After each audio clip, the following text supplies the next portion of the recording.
Amazon prime వీడియోలో వచ్చిన ఒక థ్రిల్లర్ మూవీ ఇప్పుడు అదరగొడుతుంది. కేవలం గంటన్నర రన్ టైంతో వచ్చిన ఈ సినిమా ఒకే రాత్రిలో సాగే స్టోరీతో ప్రేక్షకులను ఆకట్టుకుంటుంది.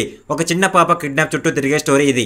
ఓటీటీలో ఉన్న స్టోలెన్ మూవీ కొన్ని నిజ జీవిత ఘటనల ఆధారంగా తెరకెక్కింది. ఈ మూవీ మొదట్లోనే ఒక ఆదివాసి మహిళకు చెందిన ఓ చిన్న పాపను కిడ్నాప్ చేయడం చూడొచ్చు. రాజస్థాన్ లోని ఒక చిన్న ఊళ్ళో ఒక రాత్రి రైల్వే స్టేషన్ లో నిద్రిస్తున్న ఒక ఆమె పక్కనే ఉన్న చిన్నారిని ఒక మహిళ ఎత్తుకుపోతుంది.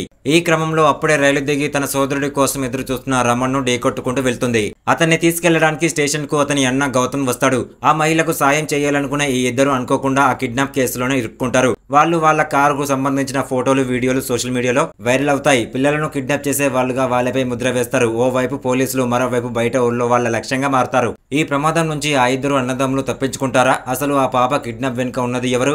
ఎందుకు కిడ్నాప్ చేశారు? చివరికి ఆ పాప దొరుకుతుందా లేదా అన్నది ఈ స్టోలెన్ మూవీలో చూడొచ్చు. ఈ మూవీ వచ్చేసి హిందీలో మాత్రమే ఉంది, తెలుగులో లేదు. ఇలాంటి ఇంట్రెస్టింగ్ మూవీ రివ్యూస్ కావాలా? అయితే మన ఛానల్ ని వెంటనే వెళ్ళి ఒక లైక్, ఒక సబ్స్క్రైబ్ చేసుకోండి.